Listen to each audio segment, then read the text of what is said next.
Well, hello everybody, and welcome to another edition of Pat and Frank Sports Talk. I know that our millions of viewers have been clamoring for us to revive the show since we departed from WDOM 91.3 FM radio. But we have a special edition here. Frank and I have kind of ended up in different locations now by virtue of a lot of different things, but we wanted to come together during this time of quarantine and COVID-19. No rhyming there intended. But we wanted to come together to bring some enjoyment to all of our viewers and to all of our friends. So I'm Pat, and this is Frank here with me. And Frank, what have you been doing during quarantine? What have you been doing during this? I know New York has kind of been, or New York City in particular, because you are in fact part of New York City, as you like everybody to know. What have you been doing during this? What are some of the best and worst things of the time that you've been at home? All right. So my company's been closed, and we've been working from home for the past, I don't know, close to 8 weeks now. So I've been home 8 weeks, not traveling into the city. So that's the nice part of it is I have an hour and 15-minute commute each way. So now that that's over with, but aside from that, it's pretty bad. Not much going on. No sports. I think that's the worst part. I think most of us could agree on that. I mean, the fact that there's no MLB season right now and it's May 3rd and there's no signs as to when it's going to begin, it's terrible. And then we don't know if the NHL or NBA is coming back, and if they do, are they going to just end the season from where they left off, or what's going to happen with that? So, just for the most part, been working from home, chilling, going for occasional walks. But aside from that, what is there to do? There's not much to do. Now, how about you? I know that you're spoiled in your house. You do have a top flight chef around, so yeah, I'm the top flight chef. You sure? No, my mom is a great cook, so even we can't order takeout as much as we used to, even though we didn't order it much to begin with anyway. But obviously, my mom's a very good cook, so I'm grateful for that. So coming up with new recipes every once in a while, and I just sit back and watch because God knows I don't know how to cook anything she knows how to cook. Well, I've dined at Mrs. Conjusa's kitchen before. I don't know. Yeah. I can't think of a better name right now for her restaurant there. But it is a top flight experience. Now I might be saying that because in our region where it's not as, maybe Italianified, or it's not as family Italianized. Okay. But it's out of this world. So if she starts a catering business, let me know. But until then, now these walks that you go on, any deer being spotted? Is it a family outing? What happens during these walks? Sometimes I go for a walk with my mom and dad, and my brother occasionally, but usually I'll just every so often go for a walk around the neighborhood. And yes, I do spot deer occasionally. I did see a baby deer pretty recently on my neighbor's lawn, and the thing scurried away. That was probably about a month ago now. But aside from that, I haven't seen many deer. But yeah, go for my occasional walk. I go to the deli/convenience store that's right down the block from me. Get myself a sausage, egg, and cheese every once in a while. Nice breakfast sandwich. But aside from that, that's like the extent of my travels lately. Good. Yeah. On my side here, so we were a little bit later than New York, because I don't know if we said it before, but Frank's in Staten Island. I'm in south of Boston. But obviously New York City kind of got hit first. Yeah. Then it kind of went up 95 to us, and I've been working from home since March 13th. So I have an office here that I've had set up for a while, but it hadn't been used for a while because a lot of my stuff from college was in there back when Pat and Frank Sports Talk was in its prime. But yeah, now I'm here, and I have a commute into Boston every day, so it's been great to wake up probably close to 2 hours later than normal, and and I basically just walk downstairs. Dress code has been phenomenal, I will say, very comfortable. And luckily too, I really haven't had to go on to many video calls at this point. Now I know it's different in every company, and I think my company is trying to encourage it, but I definitely am going to be one of those folks till the very end until they make it mandatory of trying to do the video calls. Is your company kind of doing that as well with everybody? No, yeah, we do. We have video calls. I'd say I probably have at least one video call a day. Yeah. Nice. Yeah, and we have a team video call on Tuesdays. That's consistently Tuesday mornings. But yeah, there are other video calls that are scattered throughout the week. But yeah, I have at least one a day. But everyone's very informal with the dress code. Like, people wearing baseball caps and T-shirts because everyone understands that everyone's working from home. So yeah. Now, last question of kind of the monologue here. When was your last haircut? So my hair's pretty bad right now, as you can see. My last haircut was, when was my last haircut? I'm going to say maybe a couple of weeks after the Super Bowl. February? Yeah, February. Yeah, it's been that long. Wow. Yeah. Jeez, okay. I don't think I went into March getting a haircut. Yeah. Okay. So I'm going to say a couple of weeks around there. Yeah, that's a good question. I don't know exactly when, but if I had to say, that's the ballpark estimate. Interesting. Yeah. Okay. So I'm sure you know this from knowing me. I'm kind of like once a month I have a scheduled appointment. Yep. With my hairdresser, and yeah, I haven't been since probably right before the work from home started. So very early March. Okay. And yeah, it's interesting. It's something I'm not used to, and I haven't had hair this long since I really didn't have a choice, or I wasn't the one choosing as to when my haircut would be. And this is something that my whole family has kind of dreamed about as to what it would look like. It's not that long yet, though. It looks pretty good. If you were here, and of course, kind of hold a higher standard to it, because I'm very much of a short hair person. Yeah. But it's wild. Like the sideburns are going all over the place. I woke up 2 mornings ago with 2 wings. I probably could have flown somewhere. So yeah, things are certainly different. But the reason why we're here today really is to go over. Frank had this really wasn't his idea, I guess, but yeah. He has a favorite radio station in New York, along Mike Francesa and the gang. And other shows on WFAN. And why don't you kind of go into what we're doing here today? What's the reason behind it? And, what are the hopes of what you hope to achieve here? All right. So I'll get right into it. The idea behind this, like Pat said, it's not my idea, so I want to take credit for it. But because there's no live sports going on, so the new afternoon show is Joe and Evan, since Mike Francesa has semi-retired. Like, he still does a Sunday show, but that's a whole nother story. He pulled the Jay Leno on WFAN. Yeah, he pulled like a Brett Favre. He leaves, comes back type of thing. But anyway, so Joe and Evan have their show from 2 to 6, I believe. And so Joe's older. I think he's in his mid to late 60s, and Evan's in his mid 30s. So Joe is a Met, Jet, Ranger, Knicks fan, and then Evan likes all the teams I don't like. So he likes the Mets, the Jets, the Islanders, and who am I missing? The Mets, the Jets, the Islanders, and the Mets. So yeah. Okay. So so Joe is renowned for his rants about his teams and their misfortunes and mishaps over the 50 years of him being 50 plus years of him being a fan. So Evan thought it'd be a good idea for him to come up with a bracket of pain, since there's not much to talk about right now. So he came up with a bracket of pain that's modeled after the NCAA bracket. Okay. A Joe Beningo sports bracket of pain, where Evan took 64 things that have happened in the sports history of the 4 teams that Joe roots for, and assigned seeds to what he thought were the most painful sports moments in Joe's life. Mm-hmm. So I've been listening the bracket's still going on. They haven't done it all at once. They do it like a couple matchups every day, and kind of drag it out a little bit.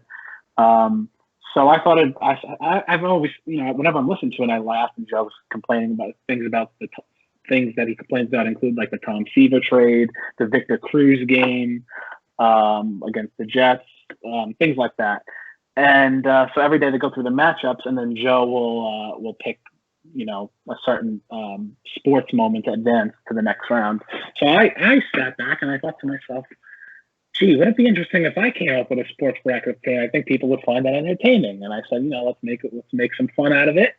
So the only difference between my bracket and Joe's bracket is, for those that you don't know already, so I'd like to point out that I am a Knicks, Giants, Rangers, and Yankee fan, along with Providence College basketball for NCAA.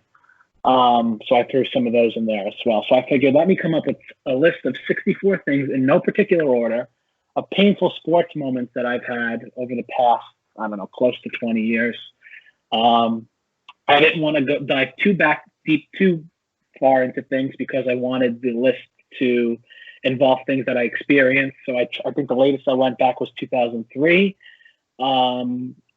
because there's a certain age where you can't appreciate how painful something really is or not. So that's why I decided to start around there. So I figured I'd put together a list of 64 things and then have a couple of people who know me well, including Pat. So I had Pat and Joe take a look at the 64 things and assign seeds according to what I thought was the most painful moment, and then have people fill out this bracket. So Joe and Pat took a look at the 64 things and assigned seeds 1 through 16 to them, and the bracket came to be, and that's why we have this F Conjusta Sports Bracket of Pain. So it's a list of 64 things involving the Yankees, Knicks, Rangers, Giants, and Providence College men's basketball team of painful moments I've had in my life. And I thought it'd be fun to go through it and talk through some of the matchups. And yeah, so Pat, why don't you talk a little bit about how you decided to assign some of the seeds to some of these sports moments? Okay, yeah. So and first off, I would like to just express to our audience here that I was incredibly honored to be asked to do this. And there's a very important reason for that, which I'm sure has kind of been made known to this point, in that I don't like any New York sports teams. I am a Boston sports fan, and that's kind of what made Pat and Frank Sports Talk work so well, is that we were basically rivals on everything. And that kind of inhibited a lot of our argument and what we talked about. Even though we shared common interests, there were different teams that we were rooting for, and in particular the Yankees, Red Sox, and Boston, New York is such a big rivalry. But so Frank was so kind enough to prepare lists per team. Again, no particular order. He didn't do any of the pre-seeding. He was not involved in the seeding of this. Right. But what he did was he gave us a list of the moments for each team that he wanted to be included in the bracket. And the process was quite interesting. There, you can see from Frank's hat, he is a Yankee fan. I'm sure you can probably admit it too, that is your favorite team out of the ones. Yeah, that's right. Yeah, I would say of all the teams, the Yankees, if I had to wipe up one of them, it'd be the Yankees. Yeah. Yeah, and I'm a huge Red Sox fan, so again, there's the conflict again. But so Frank gave me these lists. And so what I did was I first ranked the events per sporting team / sport. And I came up with 1 to whatever for each team. And then once I came up with those lists, I then had to kind of go across and number from 1 to 64 at that point. So that's kind of how I did it. And of course I gave my initial first draft to Frank's older brother Joe, who took some wonderful time out of his, or he graciously took some time out of his fledgling career as a financial advisor to assist, and he even used his work email for this as well, which hopefully the auditors don't come after him for this, but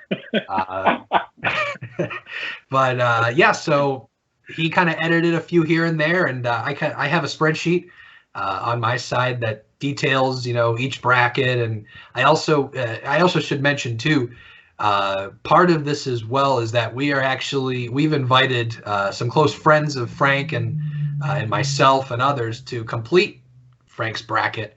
and see what they think Frank is going to pick. Why don't you go over the criteria for this?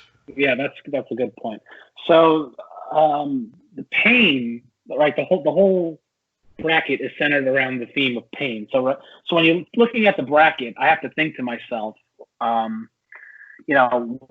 which sporting event of the two that are matching up in the given matchup, which sporting event was more painful both in the moment, right, as I was watching the series or the specific game or the specific drafting of a player, as I was watching it in the moment, how painful was that moment?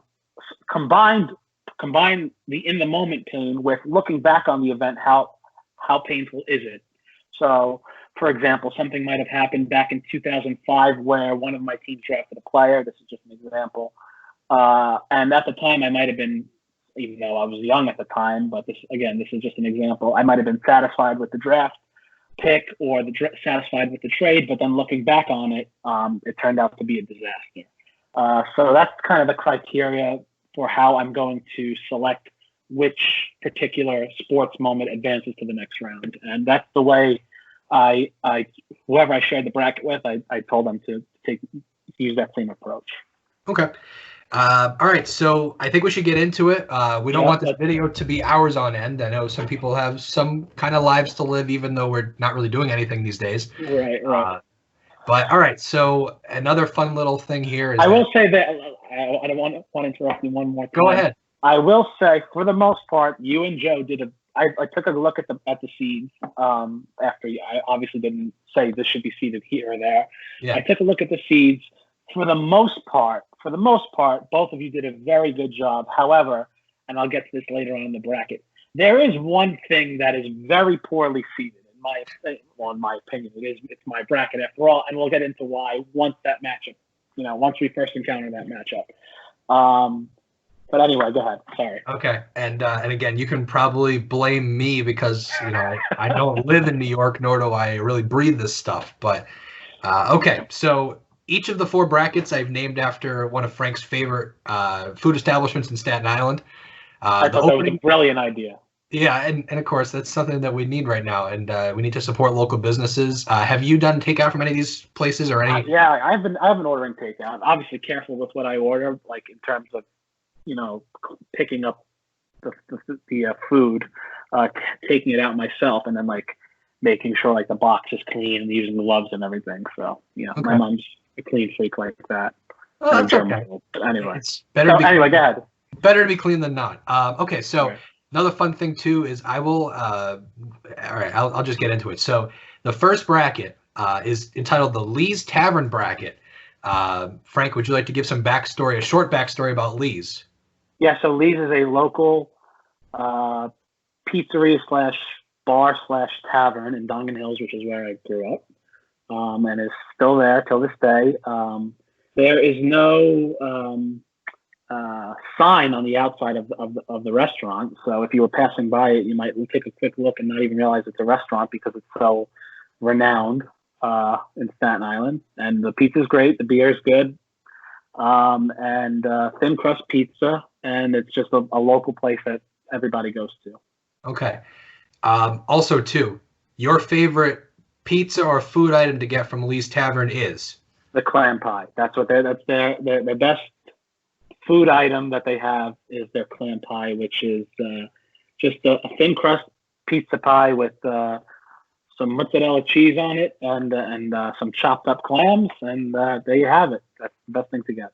There's some Italian right there for you. Okay, so we're into the bracket right now. Okay, so starting with the 1 versus 16 matchup, we have the 1 seeded. This is the number 1 overall seed. We're actually going to be doing these brackets, starting with the first overall seed in all of 64, and then the second, and then the third, and then the fourth, and those brackets there.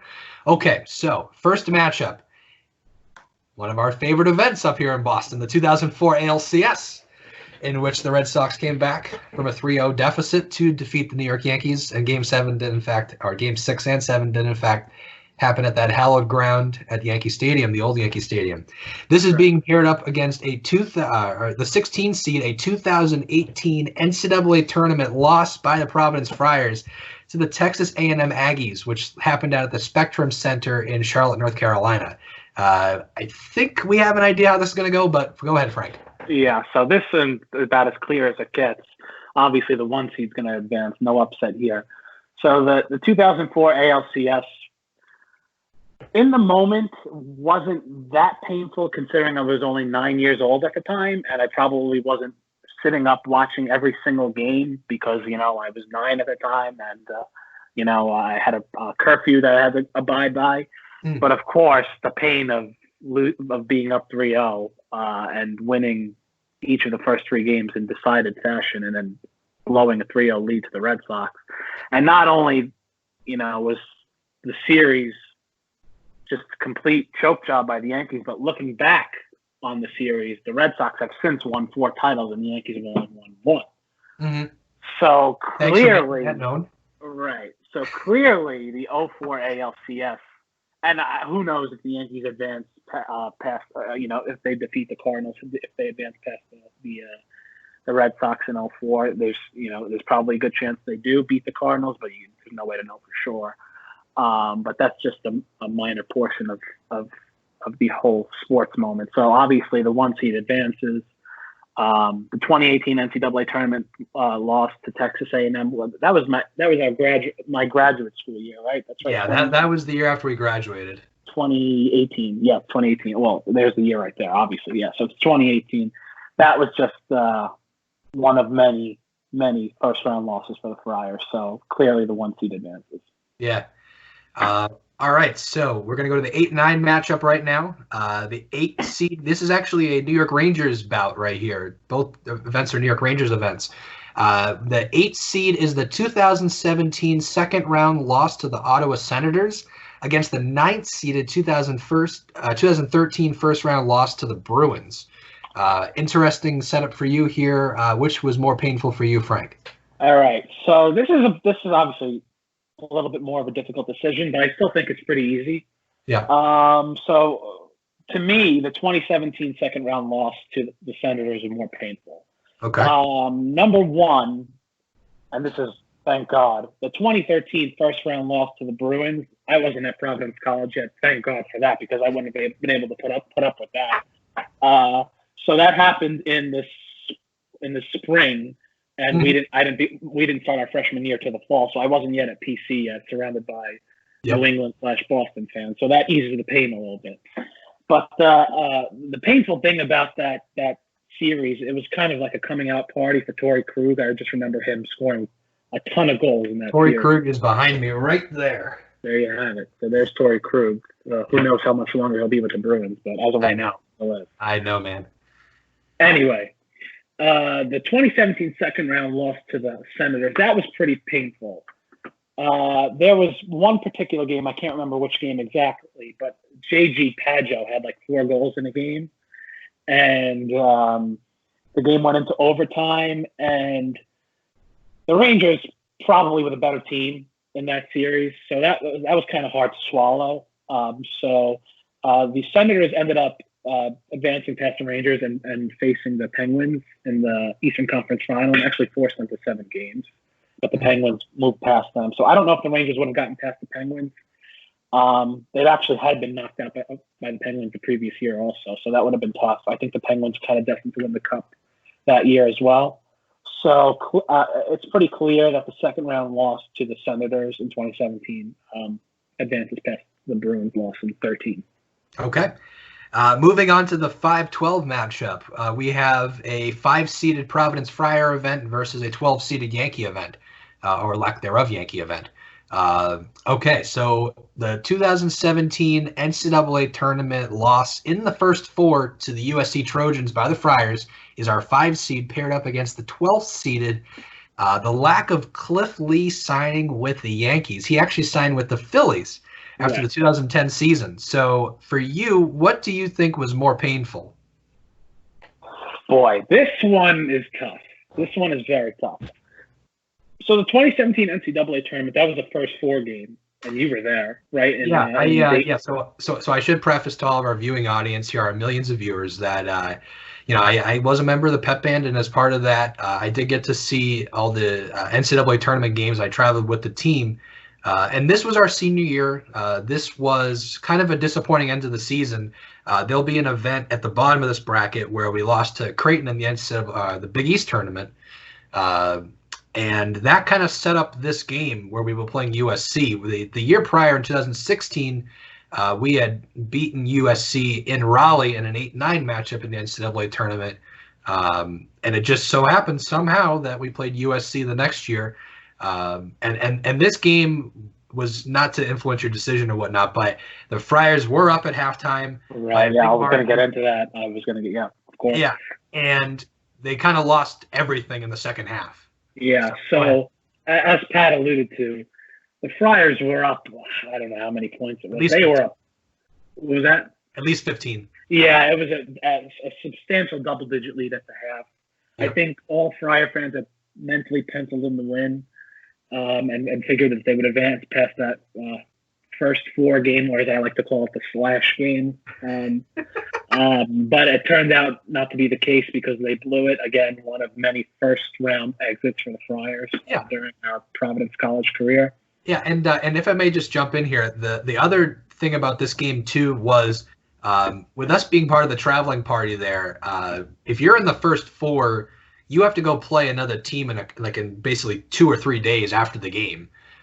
You have to travel. So the bracket matchup that would have occurred, it would have sent the team, I believe, to play SMU down in Tulsa, Oklahoma, which just imagine everybody in the pep band and on the the cheerleading squads and everything kind of like, we're going to go to Oklahoma. This is a big lead and everything. This is looking pretty good. Right. And the worst part, too, was that we actually had all of our luggage already on the buses. They made us take all of our luggage out of our rooms as if we were going to go to the airport to get on a charter to go straight to Oklahoma. And then we had to go straight back to the hotel after the game in utter disappointment. But I don't want to put too much on this one event. Why don't you go to the Cliff Lee thing now? Yeah. So I'll talk about the Cliff Lee signing. So this is underseeded. It's not severely underseeded, but it's definitely underseeded. I don't think I've ever been more disappointed of my team losing out on a big-time free agent than when the Yankees lost out on signing Cliff Lee. Mm-hmm. So Cliff Lee, baseball fans know, I don't have to explain it. He's probably not a Hall of Famer because he doesn't have the volume. Yeah. But there was a good 5 or 6 year period where Cliff Lee was a top 3 pitcher in the league. He was tremendous. Yep. And the Yankees desperately needed starting pitching. And they still do. Right. I mean, yeah, they probably still do. And so the Yankees after 2010 season, the Yankees they got knocked out by the Texas Rangers in the ALCS, and he was a part of that team. Yep. And in the year prior, he'd been traded from I think he was traded from the Indians in 2009, the Indians to the Phillies. And pitched against the Yankees in the World Series, and both games that he started, he won. Games 1 and 5, he pitched, and the Phillies won. And he pitched excellent games. He pitched tremendously against the Yankees in the 2010 ALCS, so he was a great pitcher. And I desperately wanted the Yankees to get him, and I was convinced he was coming to the Yankees. I was convinced it was happening. Yeah. And there's a funny story. So this is before smartphones and everything. This is how crazy of a Yankee fan I am. I used to go to MLB.com like every night, after school, checking to see if my team had made a big move because there was Twitter back then, but I didn't have a smartphone. So back in 2010, so I would log into MLB.com to see if my team had made any big trades or free agent acquisitions, and I would just think to myself, what's the headline going to look like when the Yankees finally sign Cliff Lee? And then I said to myself, it's going to be finally Yanks lock Southpaw with a hyphen between fine hyphen hyphen Lee. So I was convinced he was coming to the Yankees. Had he come to the Yankees, I think there's a good chance the Yankees win the World Series in either 11 or 12. I mean, it is obviously no guarantee, but I think there's a good chance that happens. They got knocked out by the Tigers, both in 11 and 12 in the ALDS and CS respectively.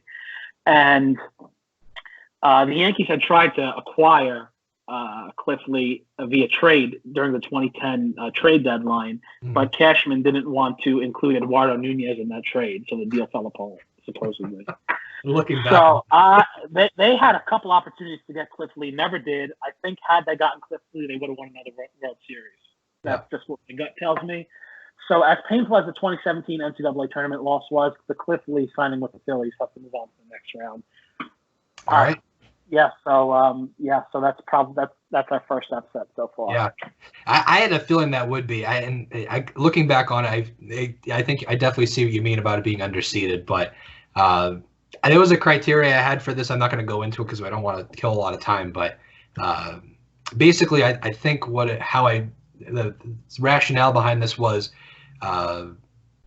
based on kind of.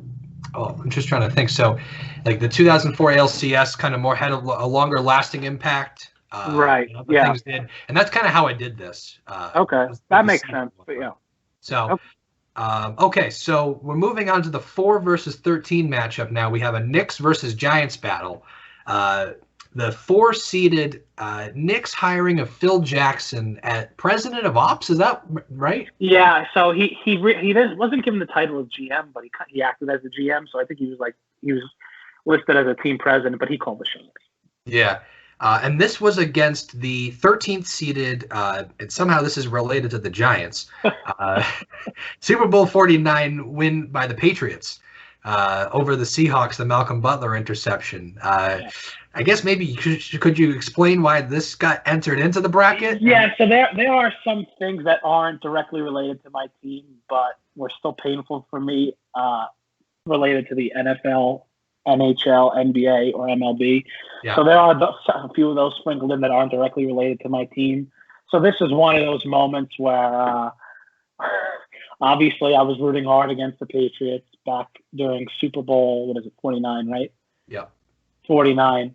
And the Malcolm and I of all the Super Bowls I've watched, I was giving it to the Patriot fans as the game was unfolding. With that, who made that tremendous catch? It was tipped off the hands of somebody. Was it Ricardo Lockett? Maybe, yeah. It was, and of course, the Seahawks were at the 1 yard line. Oh, wait a second. No, I don't think it was Lockett. No, it was Tyler Lockett. Tyler Lockett, yeah. Not Ricardo Lockett. I was gonna say it. Yeah. Okay. Right. So that was a very close game, and I was rooting hard against the Patriots. So that's why I included some of those in the bracket. Yeah. But getting to the 4 seed, Knicks hiring Phil Jackson, I think that the hiring of Phil Jackson has set the franchise back another five years or so. Mm-hmm. Phil just came for the money. I mean, most Knicks fans feel that way. He came for the money. He had no interest in coaching. He did a terrible job with his drafts. Well, he did draft Porzingis, but obviously that didn't work out either. And I think that's a separate thing in this bracket. But yeah, it'll come up later. But so as painful as Super Bowl 49 was, and Pete Carroll handing a trophy to the Patriots, the Knicks hiring of Phil Jackson is worse and should advance to the next round. Yeah. And that's honestly kind of the way I thought it would go for you. And that's also why this event was higher seeded, was because of impact. It's going to last longer of an impact. And right. I'm really surprised we didn't get James Dolan as a 1 seed in this. Yeah, that's a good point. He's a very bad owner. Don't get me wrong. I could have included him in it. That's a fair criticism by you. That's fair. I mean, it's kind of hard as to where it relates and how it gets seeded in, but it would be an interesting addition to see how James Dolan's tenure as an owner of these teams is done, because basically his credibility has destroyed the Knicks. Right. You think about it. It's affected the way that free agents look at the Knicks, and obviously they don't come to the Knicks because that comes up later as well. But there's a lot of pain here. Did you bring your ibuprofen with you, Frank? I didn't bring my Advil or Tylenol. No, I did not. But I think I have some in the bathroom in the cabinet somewhere. Interesting. Okay, so we're moving to the 6-11 matchup right now. We have a Giants versus Yankees event. We have the drafting of Eli Apple by the Giants as the 6th seed versus the 11th seeded contract that the Yankees gave out to, Yankee great Carl Pavano. Go ahead. Oh, boy. So Eli Apple was just one of many terrible picks by Jerry Reese. I think it might have been his last draft. If I'm not mistaken. I could be wrong. I'll have to double check that. But Eli Apple, first round draft pick by the Giants. I forget what overall he was, but he was close to. It was like mid-20s, I think. Oh, okay. Oh, was it that? Oh, I don't know. Wow. Yes, somewhere in the middle of the first round, because I think that was kind of when you guys were still fairly good. Maybe. Well, they had that one year where they were good in 16, so they. In 2016 when they got Again, I'm the Boston sports fan. But right. Go ahead. So I don't remember exactly, but he was the first round bust. I mean, there's no other way to look at it. He's not on the team anymore. He ended up in New Orleans. Yeah. I'm not sure where he is now. I don't know if he signed with another team or whatever. And then you have the Carl Pavano contract, and Pavano barely pitched for the Yankees. There is a long laundry list of injuries for Carl Pavano involving concussions, elbow issues, ankle issues, you name it. They gave him a 4-year deal. I don't remember the exact amount of money that was given to him. Mm-hmm. But because this one's tough. See, I haven't really thought through. I haven't thought through many of these because I want it to be more of a spontaneous thing. Because the Yankees have deep pockets, they can withstand this kind of mistake. There's no salary cap in baseball, so the 6th seed drafting of Eli Apple, well, it should advance to the next round. So. Yep, and that's kind of why the seeding of this Carl Pavano thing kind of ended up where it did, I think, in the opinion of myself and Joe. But all right, so the 3 versus 14 matchup, we have a Friars event versus a Yankees event, or lack thereof Yankees event. Right. Okay. Yep. So the 3 seed is the 2015 Big East tournament loss in the semifinals to Villanova, which is a very controversial game. Frank can allude to that. Yep. Versus the 14th seeded 2015 New York Mets run to the World Series. Yep. Go ahead.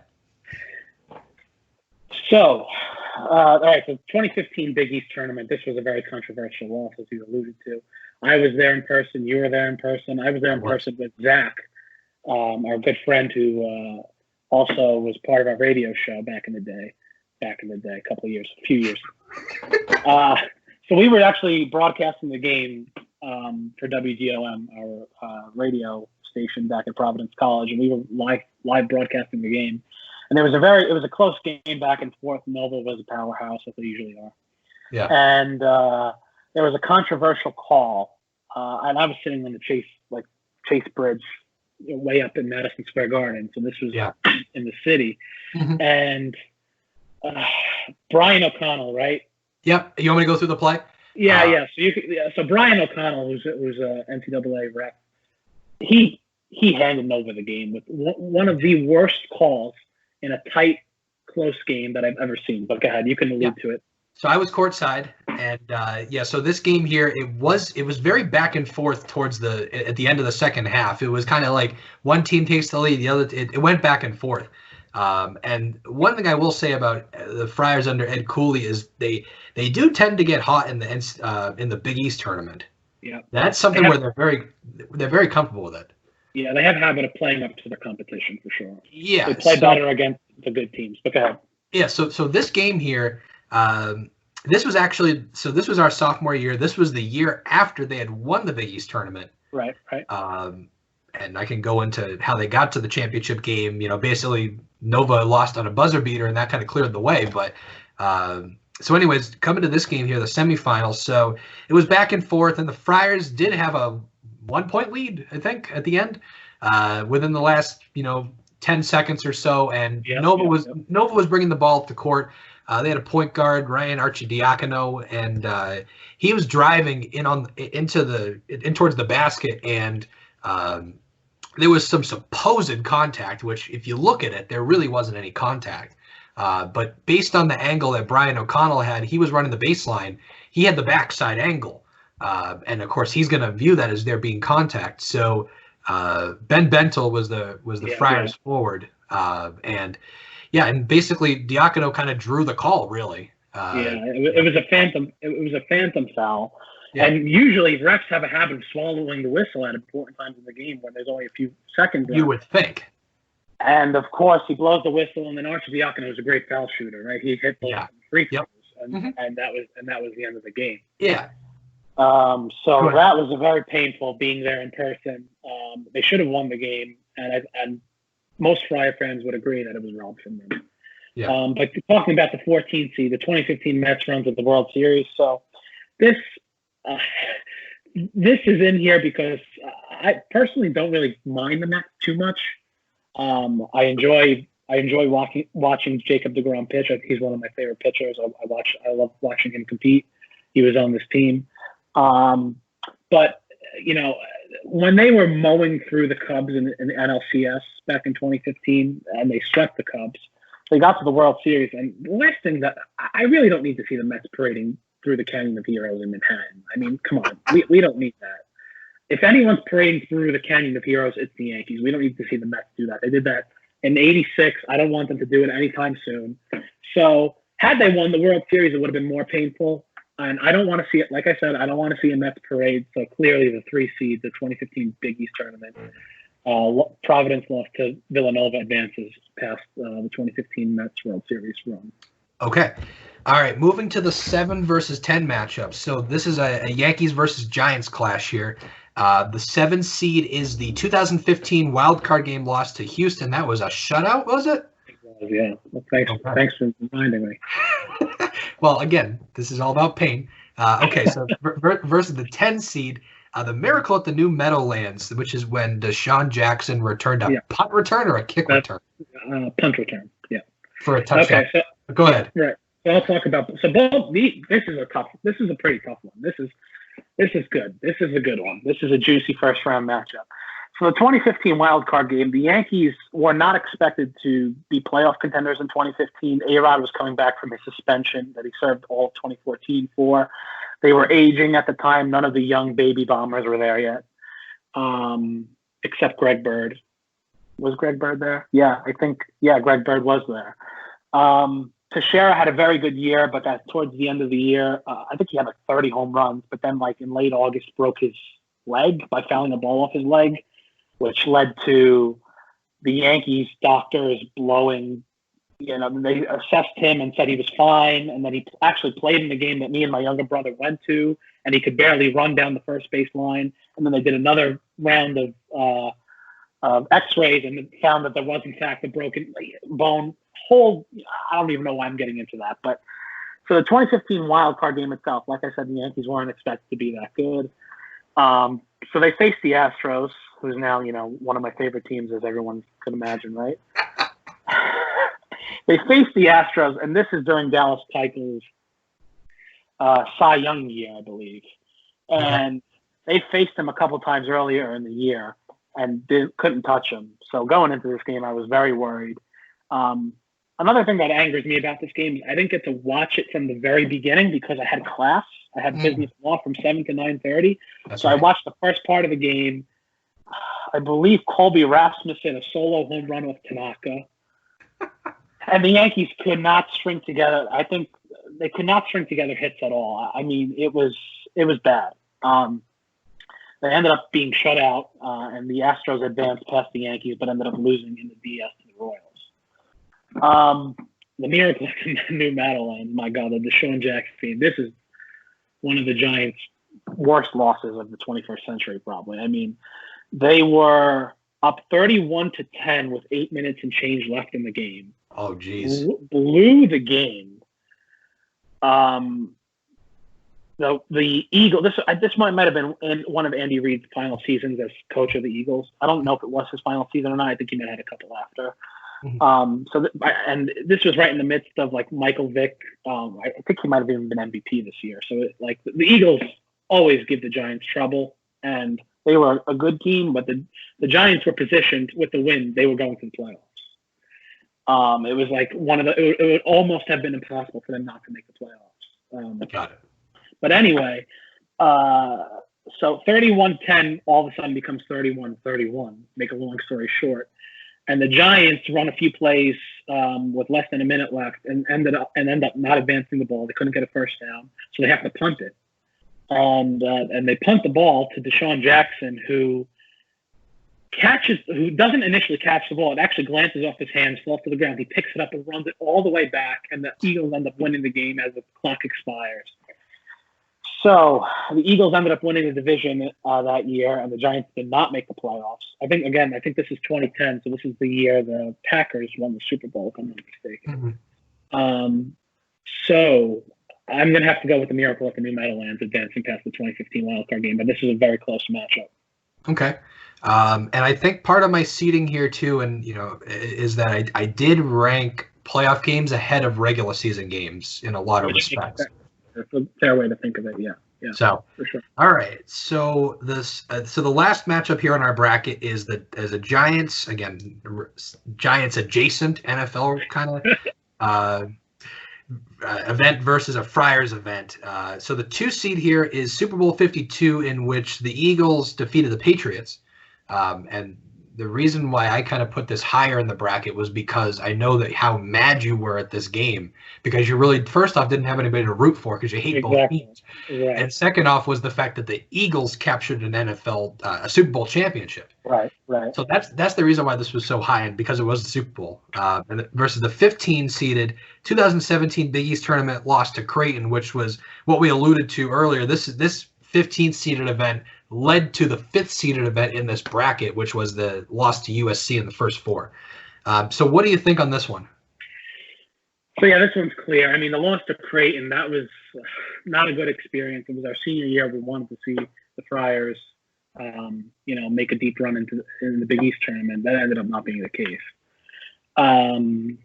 But, yeah, Super Bowl 52, having to watch the Eagles play against the Patriots in the Super Bowl, not a fun experience at all. I think in the moment, wow, I don't even remember who I was rooting for in the moment. It was, I should hate the Eagles more, but the whole me going to school in New England thing played a factor too. I didn't want to see them win. I was in grad school at the time. I didn't want to see them win again. But the fact that the Eagles were able to capture their first Super Bowl, that was painful. So, and it also kind of took away the opportunity of Giants fans saying we're the only team to have beaten the Patriots. It took that away also. Yeah. So that's why it stings even more. Mm-hmm. So I'm going to have to go with Super Bowl 52. Okay. All right. So just more of a programming note here. What we're going to do is we're going to complete each individual bracket. So we're going to come up with a bracket winner for each one. You're okay with that, right? That's fine, yeah. Okay, so we're going to go through the basically all the way through the end of this bracket. Once we get through that, we'll go to the next bracket. So, okay, sounds good. All right, so we're going back to the top. We're going to go with the 1-seeded, and luckily we don't have to kind of explain these as well now. The 1st-seeded 2004 ALCS lost to the Red Sox by the Yankees against the 8th-seeded 2017 second-round loss to the Senators. What do you got? All right, so as painful as the 2017 second-round loss was for the Rangers, the 04 ALCS, it's a force to be reckoned with in this bracket. I mean, it's a 1 seed for a reason. Like I said, even though the pain that I was experiencing at the time wasn't great because I was only 9 years old, looking back on the moment, it has affected both teams greatly. The Red Sox, powerhouses in MLB in the 21st century. The Giants have 3 World Series, but the Red Sox lead the pack with 4. The Yankees have only won 1. So yeah, that's going to advance past the second round. I had a feeling this was going to happen. I not to reveal too much, but this was also a very strong pick among our respondents as to how far I went in the brackets. So I can only imagine. Exactly. So, all right. So next up, we have the 12th-seeded Cliff Lee signing with the Phillies versus the 4th-seeded Knicks hiring a Phil Jackson. Go. Okay. By the way, if I'm looking to my right, it's because I have my other screen here. So I apologize for that. So in terms of the Cliff Lee signing and Knicks hiring Phil Jackson, wow, this is good. This is a tough one. So like I said, in the moment, when Cliff Lee announced that he was going to the Phillies, I was completely devastated. But looking back at the Knicks hiring of Phil Jackson, boy, let me see here. That's been disastrous too. I'm going to have to go, but you know what? As bad as it's been, Phil Jackson is no longer with the team. He's no longer affiliated with the team in any capacity. I still think, and I firmly believe, that the Yankees missing out on Cliff Lee cost them the championship. There's no way for me to confirm that, but that's what my gut tells me. So I think that there's a good chance they win in either 11 or 12 if they come away with Cliff Lee. So I'm going to have to go with the Cliff Lee signing with the Phillies. Yeah, that's the big one. Do we have a Cinderella story on our hands? Do we have a Cinderella story? The 12 seed making it to the Sweet 16. More to come. All right. So, So we have a 6-3 matchup here. The drafting of Eli Apple by the Giants versus that Villanova loss in the Big East tournament in 2015. What do you got? All right. So as I mentioned earlier, Eli Apple was not a good Giant. Luckily, he's no longer on the team. But the 2015 Big East tournament loss, it still stings. Again, Friar fans feel that they were robbed of a victory back in that Big East tournament, and there's a good chance, who knows, perhaps they go on to win the tournament in back-to-back years, so that the 2015 Big East tournament advances. Okay.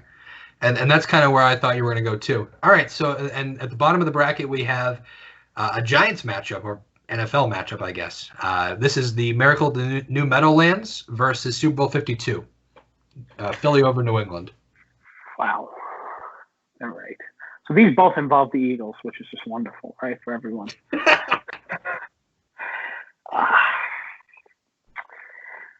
In the moment, the Miracle at the New Meadowlands was just so. I remember watching that game, and it was tough to watch. It was really bad. It's almost impossible to blow a 31-10 lead with 8 minutes and change left in the fourth quarter. I'll be honest, it's embarrassing. Yeah. But then again, the whole idea of Philly with the Eagles with the Super Bowl championship, that does bother me also. But, the Eagles are always competitive, and eventually they're kind of bound to win one anyway. But then again, with the Miracle of the New Meadowlands, the Giants ended up winning the Super Bowl the following year. So it's painful in the moment, but they end up winning the Super Bowl anyway the following year. You know what? Super Bowl 52. Just giving Eagles fans the opportunity to say we have a Super Bowl, I think that's enough. Okay. All right, so now we're at our final four for this bracket here. Okay, so we're going to go with the 2004 ALCS loss to the Yankees up against the Cliff Lee signing with the Phillies after the 2010 season. All right. Okay, so as painful as the Cliff Lee signing with the Phillies was, and again, I'll reiterate it, it's the biggest free agent acquisition that one of my teams missed out on. That bothers me the most. But 04 ALCS, I mean, we know what's happened since. So that's going to advance past Cliff Lee signing with the Phillies. Got it. Okay. All right. And then the last of the final four of the bracket here is the 2015 Big East tournament loss to Villanova versus Super Bowl 52, Philly over New England. Wow. This is a really tight matchup, if I had to pick it. This is a very tight matchup.